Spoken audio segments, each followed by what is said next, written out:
Biology, हाँ जी, ये सबसे सेफ या वहीं से भारत जो भारत हम कहते हैं वो उस पर कोई इफेक्ट नहीं होने वाला। हाँ जी, अविनाशी है, अविनाशी खंड। लेकिन अभी हम देखते हैं कि आज की डेट में हाँ जी, वही उत्तराखंड या शिमला वो साइड में प्राकृतिक आपदाएं आए हैं। अभी हमने जोशी मठ या क्या है वो एरिया में देखा और भी दूसरी जगह देखा। तो मेरा कहना ये है उत्तर भारत मतलब पूरा उत्तर भारत नहीं है, ऐसा कोई एक पर्टिकुलर रीजन है जहां जैसे सारी सृष्टि का विनाश काल मंडराएगा, सारी सृष्टि का विनाश काल आएगा, तो एक ऐसा एरिया रहेगा, पर्टिकुलर रीजन रहेगा जिसके लिए बोला है सद्गुरु निंदक ठोर न पावे। जो सद्गुरु की निंदा करने वाले उनको मेरा ठोर नहीं मिल सकता। ठोर माना वो सुरक्षित स्थान, जैसे बोलते हैं ना महाकाल की शरण में जो जाएगा उसको काल क्या खाएगा। तो ये जो बोलने की बातें नहीं है, ये कभी प्रैक्टिकल में हुई है, ये कभी प्रैक्टिकल में घटित हुआ है। ये सतयुग, त्रेतायुग, द्वापरयुग, कलयुग का चक्र ये घूमता रहता है। तो उत्तर भारत में कोई ऐसा भूखंड है जिसको हिमालय से पूरी तरीके से प्रोटेक्शन मिलेगा, प्राकृतिक आपदाओं का उसके ऊपर असर नहीं होगा, बड़े बड़े भूकंप आएंगे, ज्वालामुखी आएंगे, उसके ऊपर असर नहीं होगा। तो परमात्मा को साधारण मनुष्य शरीर में जो पहचानते हैं, और इस भौतिक जगत में इतने सारे आकर्षण है। आज कलयुग का जो जब कोई भी दिए की जोत है वो बुझनी होती है तो क्या होता है पता है आपको? बुझने से पहले वो फड़फड़ा दिए। तो ये जो माया ने अपना जो पसारा फैला दिया ना, पॉम्प एंड शो, वो अभी 20-25 सालों में इतना आती में ये मोबाइल, ये टेक्नोलॉजी, ये साइंस के ऐसे साधन कि बुद्धि विकृत हो गई। छोटे छोटे बच्चों की बुद्धि विकृत हो गई। 10 साल के बच्चों को सारी गंदगी पता है, दुनिया की सारी गंदगी, उसकी बुद्धि इतनी विकृत हो गई। ये सारे साधन आए, माया ने अपना ऐसा पसारा फैला दिया, ऐसी ये निगेटिव एनर्जी है, ऐसी ये निगेटिव शक्ति है। और जब ऐसा समय आता है तो परमात्मा आके पॉजिटिविटी फैलाने का काम करता है। तो ये जब सृष्टि का विनाश काल आएगा तो ऐसे समय इन भौतिक सुखों का त्याग करते हुए जो उसके शरण जाते हैं। अभी जैसे यहाँ का मैं अगर शेड्यूल बताऊं, हम जो फॉलो करते हैं, हम प्रातः समय 3 बजे उठते हैं। आज के मनुष्य उठते हैं क्या 3 बजे? वो तो रात को 12-1 बजे तक सीरियल देखते रहते हैं। जो सारा मूवीज देखेंगे, सीरियल देखेंगे, WWF देखेंगे, वो सारा कचरा लेके सो जाते हैं। वो सारा कचरा बुद्धि के अंदर लेके सो जाते हैं। घर का कचरा तो सवेरे स्वच्छता अभियान की नरेंद्र मोदी जी की गाड़ी आती है तो कचरा तो उधर डस्टबिन से डाल देते हैं। पहले डस्टबिन में डालते हैं, उधर डालते हैं, लेकिन जो दिमाग में कचरा रोज जो जमा हो रहा है उसको तो डालते ही नहीं कहीं, वो तो जमा ही होता जा रहा है और आत्मा पतित होती ही जा रही है। तो दुनिया की हालत अभी ऐसी चल रही है। गीता में बोला है या निशा सर्वभूतानां यस्याम जागृति संयमी। जो इंद्रियों को संयमित करने वाले योगी पुरुष है वो रात्रि में जागते हैं और सारी दुनिया उस रात्रि में सोती है। और जो दिन होता है वो उनको रात्रि के समान है, उन योगी पुरुषों को, क्योंकि दिन में सारा जो व्यभिचार है, पाप है, तो उनको रात्रि के समान है। तो यहाँ का जो शेड्यूल है, अगर उसको जैसे मैं बोल रहा हूँ ना उसके शरण में जा, तो कुछ प्रैक्टिकल चीज है। हम प्रातः समय 3 बजे उठते हैं। आज भी गाँव में जाओगे तो गाँव में अगर पूछोगे सबसे बड़ा काम कौन सा है, तो पुराने लोग जवाब देते सबसे बड़ा काम है भगवान की याद। आज लोगों को थोड़ी पता है, उसको यथार्थ रूप में याद तो आप तभी कर सकते हो जब वो चैतन्य स्वरूप में आता है। ज्ञानेश्वर आए, ज्ञानेश्वरांना ये लोकांनी ओळखलं का? आज इतने वारियां निकालते, ये करते, तब तो सारी समाज ने उनको वाइट टाकलं, उनको जितना उनका छळ किया, उनका अपमान किया, तिरस्कार किया, निंदा की, छोड़ा नहीं। किसी भी संत महात्माओं को नहीं छोड़ा इस दुनिया ने। मैं बोल रहा हूँ उस संत महात्माओं, वो जीसस क्राइस्ट है, आज उसके फॉलोअर्स 300 करोड़ है जीसस क्राइस्ट के। उस समय जब वो ज्ञान की बात बताता था, वहां के धर्म गुरुओं ने उसको कीलों से सूली पे ठोक के मार दिया, उसका कितना बुरा हाल कर दिया। आज दुनिया की यह रीत है, जब कोई व्यक्ति आता है सत्य ज्ञान सुनाता है तो उनके पास टाइम नहीं है। वर्तमान में मैं बोल रहा हूँ वो ईश्वर साक्षात साधारण मनुष्य तन में आया हुआ है। आज उसको कलयुग के अंत में आता है तो उसके ऊपर कलंक लगाते हैं, इसके लिए उसको कल की अवतार बोलते हैं, क्योंकि उसको समझ नहीं पाते उसके सत्य ज्ञान को, तो उसके ऊपर कलंक लगाते हैं। तो अभी का जो समय है, जैसे हम प्रातः समय जल्दी उठते हैं और भी कई राजयोग की शिक्षा में बातें आती है, तो जीवन में फॉलो करते हैं।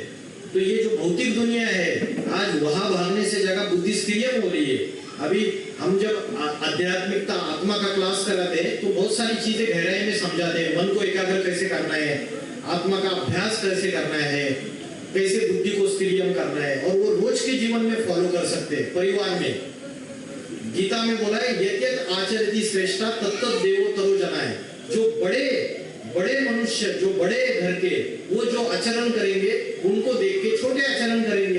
तो आज की डेट में बड़े क्या आचरण कर रहे हैं, उनको भी पता नहीं है धर्म क्या है, धारणा क्या है, सनातन धर्म की अध्यात्म क्या है, इसका सही परिचय नहीं है। सिर्फ पैर धो के मंदिर में जाके माथा टेकने से सब कुछ नहीं होता है। जीवन में, प्रैक्टिकल जीवन में अध्यात्म धारण भी होना चाहिए, वो पवित्रता भी आनी चाहिए, वो शुद्धता आनी चाहिए, मन पवित्र बनना चाहिए, वाचा पवित्र बननी चाहिए। आज जाति का जो ब्राह्मण है, कोई बुरा नहीं माने, लेकिन क्या जाति के ब्राह्मण जो है वो उनके आचार विचार ब्राह्मणत्व जैसे रहे? नहीं रहे। ब्राह्मण ये समाज का गुरु था पहले, ब्राह्मण के आचार विचार उसके सारे एक समाज के लिए आदर्श था।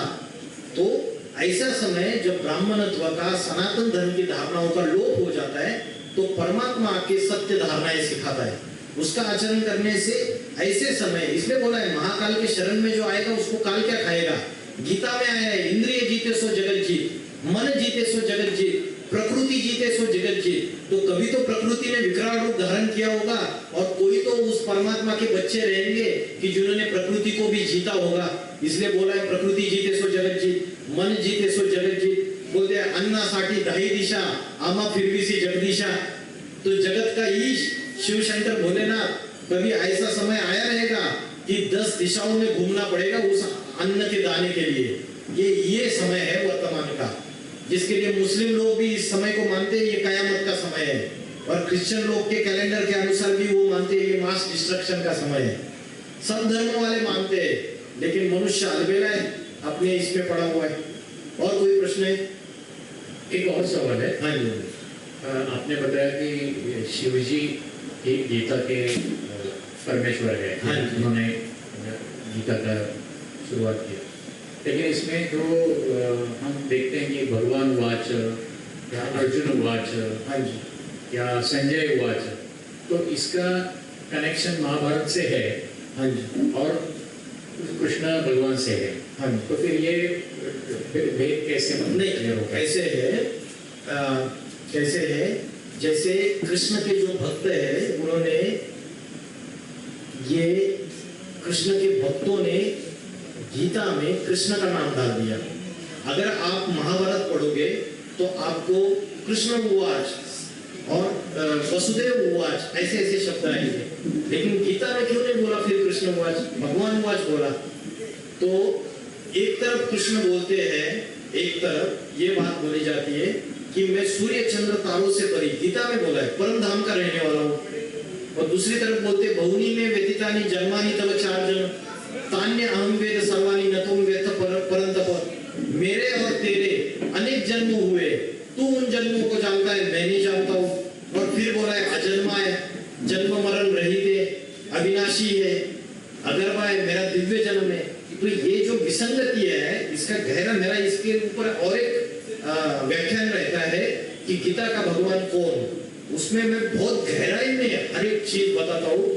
तो ये जो, जैसे मैंने बोला ना, शास्त्रों में भी मिक्सचरिटी हुई, मनुष्य की बुद्धि विकृत होती गई धीरे धीरे, तो अपने अपने तरीके से इंटरप्रिटेशन करना चालू कर दिया, अपने अपने तरीके से व्याख्या करना चालू कर दिया। जैसे आज भारत का कॉन्स्टिट्यूशन है, संविधान, इंडियन कॉन्स्टिट्यूशन, आज आप कोर्ट में जाओगे तो एक ही आर्टिकल के अलग अलग एडवोकेट्स अलग अलग तरीके से इंटरप्रिटेशन करते हैं और आर्गुमेंट करते हैं, और जजेस भी अपने जजमेंट में अलग अलग तरीके से उसकी इंटरप्रिटेशन करते हैं, अलग अलग सेक्शंस की, अलग अलग आर्टिकल्स की।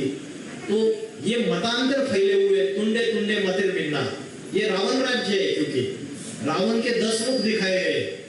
ऐसा कोई 10 मुख वाला रावण कभी था नहीं। ये रावण के जो 10 मुख है, ये 10 मुख से 10 बातें करने वाले लोग हैं आज की दुनिया में।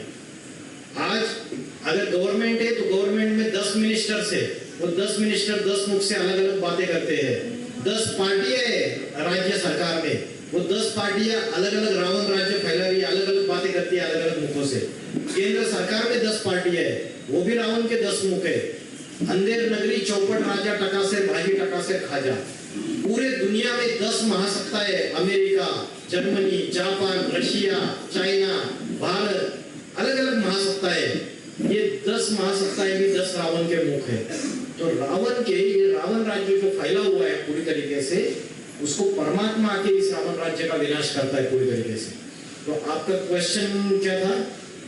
कि उसमें जो गीता में जो लिखा हाँ, गया है, तो मैंने यही जवाब दिया उसका कि ये एडिशंस हुए एक्स्ट्रा। तो उसमें जो अर्जुन उवाच रहेगा, हाँ तो वो बाद में हुई एडिशन है। तो वो जो श्लोक है, हाँ। वो श्लोक अर्जुन के मुख से है, हाँ, अर्जुन के मुख से है। अर्जुन के प्रश्न है और भगवान के जवाब है। हाँ, लेकिन फिर हम अगर शिव जी को मानते हैं, हाँ जी, क्रिएशन उन्होंने की है, हाँ जी। तो फिर अर्जुन का उसमें आना या उसके मुंह से वो श्लोक आना, ये कैसे हो सकता है? मैं एक्चुअली ये बता रहा हूँ, एक्चुअली बहुत गहराई है इसमें आध्यात्मिक रहस्य। जैसे मैं कठोपनिषद का एक श्लोक बताता हूँ, आत्मानाम रथिनम विद्धि शरीरम रथमेव च। अभी यहाँ रुकते हैं हम, श्लोक पढ़ा है, आत्मानाम रथिनम विद्धि शरीरम रथमेव च। तो ये शरीर जो है ना, इसको शास्त्रों में बोला ये रथ है, और आत्मा रथी है, इसमें जो पैसेंजर बैठा हुआ है, इसका कंट्रोलर। तो अर्जुन के रथ में कृष्ण भगवान ने सारथ्य मतलब बताया, जो शास्त्रों में लिखा है गीता में, कृष्ण ने सारथी किया, मतलब भगवान ने सारथी किया। तो शरीर रूपी रथ में वो शिव प्रवेश किया। एक्चुअली अर्जुन के शरीर में ही वो शिव, बहुत गहराई है, क्योंकि वो जो साधारण मनुष्य तन में अवतरित होता है ना, तो उसके अपनी आत्माएं जो पतित बन चुकी जन्म मरण के चक्र में आके, और शिव जो है वो जन्म मरण के चक्र से न्यारा है, वो उसमें प्रवेश करके उसको उस पहले स्टूडेंट को 100% बनाए। तो वो शंकर है, इसलिए शंकर शिव के समान बन जाता है। इसलिए शिव है निराकार, शंकर है साकार, इसलिए शिव शंकर भोलेनाथ बोलते हैं। शिव का नाम ब्रह्मा से नहीं जोड़ा जाता, विष्णु से नहीं जोड़ा जाता, लेकिन शंकर से जोड़ा जाता है। 33 करोड़ देवी देवताओं में एक ही ऐसी देवता है जिसका नाम शिव के साथ जोड़ा जाता है, शिव शंकर बोलते हैं। शिव विष्णु नहीं बोलते, शिव ब्रह्मा नहीं बोलते। और इसका कारण क्या है? क्योंकि जैसे क्लास में टीचर पढ़ाई पढ़ा रहा है और क्लास में कोई एक बच्चा होता है, वो 100% मार्क्स ले लेता है, तो वो टीचर के समान बन गया, सेम लेवल में आ गया। वैसे शंकर है, उसको एकदम ध्यानमग्न अवस्था में, निराकारी अवस्था में दिखाते हैं, वो 100% स्टेज प्राप्त कर देता है, उसके शिव के समान बन जाता है। क्योंकि शिव निराकारी, निर्विकारी, निरंकारी है, वो अजन्मा है। उसकी जो 100% स्टेज है, वो पवित्रता का सागर है, वो ज्ञान का सागर है, वो प्रेम का सागर है। उसकी 100% स्टेज ये नीचे वाला, जिस अर्जुन के रथ में प्रवेश किया है उसने, वो धारण करता है। तो ये गहरी, आप जब 7 डेज का कोर्स करोगे ना, तब आपको पता चलेगा। लोगों ने उसको बहुत ऊपर ऊपर ले लिया। हम तो बोलते हैं महाभारत और अर्जुन और ये सारी चीजें आज भी लाइव है। अर्जुन का अर्थ है ज्ञान का अर्जन करने वाला। जैसे आप भी अर्जुन हो, अर्जुन कंफ्यूज था, अर्जुन ने क्वेश्चन पूछा भगवान को, मेरा मन बार बार चंचल होता है, मेरा मन बहुत हठी है, मेरा मन बहुत बलवान है, ये जोर जबरदस्ती मेरी इंद्रियों को उत्तेजित करता है, इस चंचल मन को मैं कैसे एकाग्र करूं? ये अर्जुन ने प्रश्न पूछा। तो भगवान, तो आज ये प्रश्न सभी को है, तो हम सब नंबर वाला अर्जुन है। और कुरुक्षेत्र में महाभारत हुई, कुरु माना कर्म, क्षेत्र माना भूमि, तो ये कर्म भूमि है हमारी। कोई बिजनेस करता है, कोई ऑफिस में जाता है, कोई किचन संभालता है, कोई घर में बच्चों को संभालता है, ये कर्म भूमि, युद्ध भूमि नहीं है क्या? और इस युद्ध भूमि में हम सारे अर्जुन दुखी है, मन हमारा चंचल है, इंद्रिया हमारी संयम में नहीं है, और वो प्रश्न पूछ रहे हैं। और भगवान ने जवाब दिया, अभ्यास न तो कौन्तेय वैराग्य न च गृह्यते। इस चंचल मन को एकाग्र करने का बार बार योगाभ्यास कर, ये बार बार चंचल होगा, बार बार योगाभ्यास कर। योगाभ्यास क्या है, उसके ऊपर मेरा अलग व्याख्यान रहता है। राजयोग क्या है? योगासन और प्राणायाम राजयोग नहीं है। तो अर्जुन को जवाब दिया, योगाभ्यास कर, वैराग्य ला इस पुरानी दुनिया से, इस भौतिक दुनिया से, भौतिक पदार्थों से, देह की इंद्रियों से। जब तक तुझे वैराग्य नहीं आएगा तब तक तू इस चंचल मन को एकाग्र नहीं कर पाएगा। तो ये सब कुछ चीजें अर्जुन और इसका जो जवाब है, तो मैं इसमें भी गहराई बताता हूँ। महाभारत की जो युद्ध है, कुरुक्षेत्र की भूमि है, ये सारी हम अर्जुन है नंबर 1। कृष्ण माना आकर्षण करने वाला, तो शिव ही आकर्षण करने वाला कृष्ण है। नाम दे दिया उन्होंने, एक पर्सनैलिटी आइडेंटिटी, एक पर्सोनिफिकेशन कर दिया उसको। आपका प्रश्न पूछिए। पहले तो आध्यात्मिक विश्वविद्यालय का कोटि कोटि धन्यवाद। आपने जो भगवत गीता का सह स्वरूप मार्गदर्शन किया सब लोगों को, आपका भी कोटि कोटि धन्यवाद। तो चिंचोड़ गांव में अभी जो आप बोलते वीकली सर्वनिया सप्ताह में आपका एक भगवत गीता का क्या सबको मिलने की मैं प्रार्थना करता हूँ। जरूर जरूर उसकी तो डेट और स्थल सबको बता दो। हाँ जी, बहुत बढ़िया। हमारे सेंटर्स भी है, यहाँ पे इंद्रायणी नगर में एक सेंटर है, पूना में भी एक सेंटर है, और हमारे जो माताजी लोग जो जुड़े हुए हैं वो लोग ऑनलाइन भी कोर्स देते हैं 7 डेज का, 1 घंटा रोज, और सारा श्रीमद् भगवत गीता से कनेक्टेड है। शास्त्रों का, भगवत गीता का सही अर्थ अगर समझ में आ गया ना, तो हमारा अपने आप, क्योंकि बुद्धि जो है ना वो निर्णय करने की शक्ति है, और मन उसको चंचलता है दौड़ने का। जब बुद्धि ज्ञान से पावरफुल हो जाएगी तो मन वश में आ जाएगा। अभी क्या है, ज्ञान नहीं है। अभी ज्ञान किसका है? इंजीनियरिंग का ज्ञान है, प्रोफेशनल वकील का ज्ञान है, डॉक्टर का ज्ञान है, पैसा कमाने का ज्ञान है, पेट का धंधा करने का ज्ञान है। उस ज्ञान से तो मन कंट्रोल में नहीं आता, उल्टा और ही चंचल बनता है। ठीक है, जरूर अभी बताएंगे। माता जी आप इनको सारा एड्रेस वगैरह पूरा दे दीजिए और लिटरेचर भी दे दीजिए। माझं एक असं म्हणणं आहे, हां. ऑनलाईन प्रवचन घरी ऐकून बसून कॉन्सन्ट्रेशन होत नाही। हां. आता तुम्ही जसं लाईव्ह दिलं, Correct. तर सगळ्यांनी मनापासून ऐकलं, हां. ते म्हणजे अडचण आली नाही। हां. घरात तर वेगवेगळे आवाज वगैरे करेक्ट करेक्ट माहोल हां, म्हणजे अडथळा येत नाही। करेक्ट. आता कॉन्सन्ट्रेशन देऊन चांगलं ते उच्च प्रतिसाद द्या।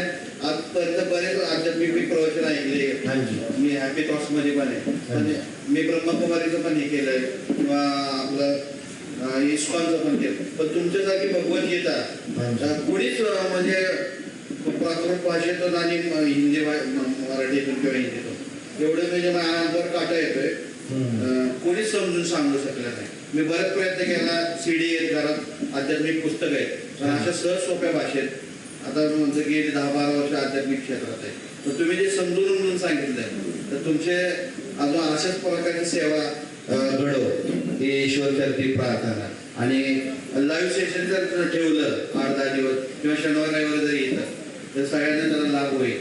मी एक्चुअली दिल्ली में रहता हूँ, लेकिन नाही कोणतरी असतात ना, हाँ हाँ हम प्रयास करेंगे। हाँ. और हमारे जो माताजी लोग यहाँ के रहते हैं हो. वो आके तो एक जगह निश्चित की जाएगी, उस तरीके से कोर्स नहीं, यहाँ भी सेवा फ्री में संस्थान को अर्ज किया ना रिक्वेस्ट की, तो यहाँ भी लाइव सेशन रख सकते हैं। ठीक है, ठीक है। यहाँ के फी वगैरह नहीं लेते। जरूर जरूर जरूर। धन्यवाद। तो डेट